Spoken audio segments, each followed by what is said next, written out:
భక్తులందరికీ హరే కృష్ణ. ఈ భౌతిక జగత్తులో ప్రతి ఒక్కరు కూడా ఏదో ఒక రోగంతో బాధపడుతూ ఉంటారు. శాస్త్రంలో ఒక మంత్రం చెప్పబడింది. ఏ మంత్రం అయితే సకల రోగ నివారణ మంత్రం.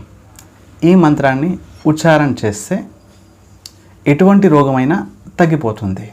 ఈ మాటనే అనడం లేదు, ధన్వంతరి భగవంతుడు అంటున్నారు.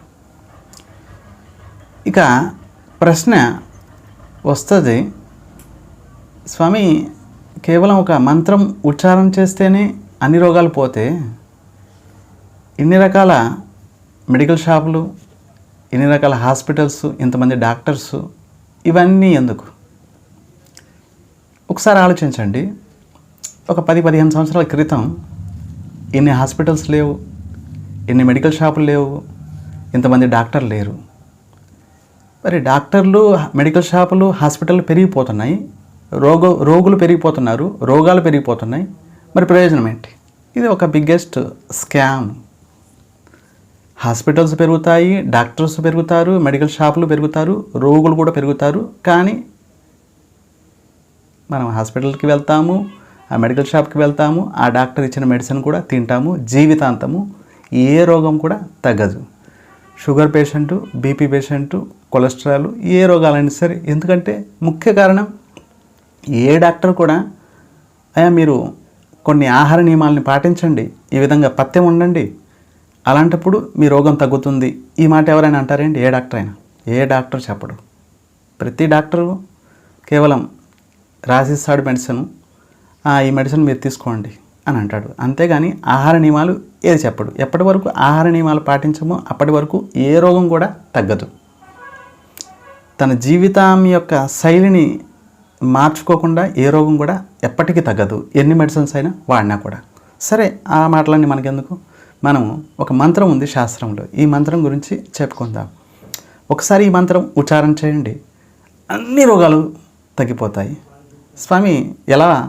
విశ్వాసం, నమ్మకం ఉంటే చాలు. ఎలా?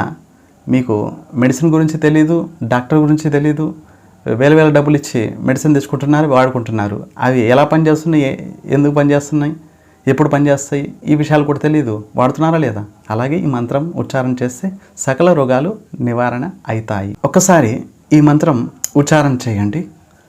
ధన్వంతరి భగవంతుడు స్వయంగా చెప్తున్నారు.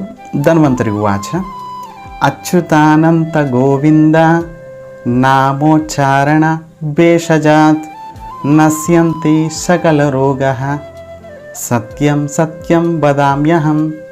ధన్వంతరి భగవంతుడు అంటున్నారు, ఎవరైతే అచ్యుతానంత గోవింద నామోచ్చారణ భేషజాత్ నశ్యంతి సకల రోగః, అన్ని రోగాలు పోతాయి ఒకసారి ఈ మంత్రం చెప్తే. ధన్వంతరి భగవంతుడు అంటున్నారు, సత్యం సత్యం వదామ్యహం, నేను సత్యం చెప్తున్నాను. స్వయంగా ధన్వంతరి భగవంతుడు యొక్క అవతారము. ఒకవేళ ఇంత పెద్ద మంత్రం మాకు ఎలా గుర్తుంటుంది స్వామి అని అనుకున్నవారు కేవలం 3 నామాల్ని ఉచ్చారణ చేస్తే సకల రోగాలు పోతాయి.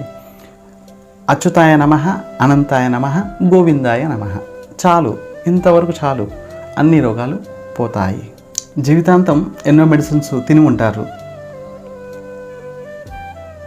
అన్నీ ట్రై చేస్తారు. ఆ డాక్టర్ దగ్గరికి వెళ్తారు, ఈ డాక్టర్ దగ్గరికి వెళ్తారు, డాక్టర్ కూడా ఇంకో డాక్టర్ దగ్గరికి వెళ్తాడు ఏదన్నా సమస్య వచ్చినప్పుడు. అన్నీ ట్రై చేస్తుంటారు. ఈ డాక్టర్ మంచి ఆయన, ఆ డాక్టర్ మంచి ఆయన, ఈ మెడిసిన్ తీసుకుంటే తగ్గిపోతుందా, అది తీసుకుంటే మంచిదా అన్నట్లుగా. సరే, ఇది కూడా ఒకసారి ట్రై చేయండి. తప్పకుండా విశ్వాసం ఉంటే భగవన్ నామం. సరే, ఈ విధంగా నామోచ్చారణ చేయడం వల్ల మీ రోగం తగ్గలేదు అనుకుందాం, కానీ నామోచ్చారణ ఫలితం లభిస్తుంది కదా. మరి సాధారణమైన రోగం కాదు, భవరోగం కూడా తగ్గిపోతుంది నామోచ్చారణ చేయడం వల్ల.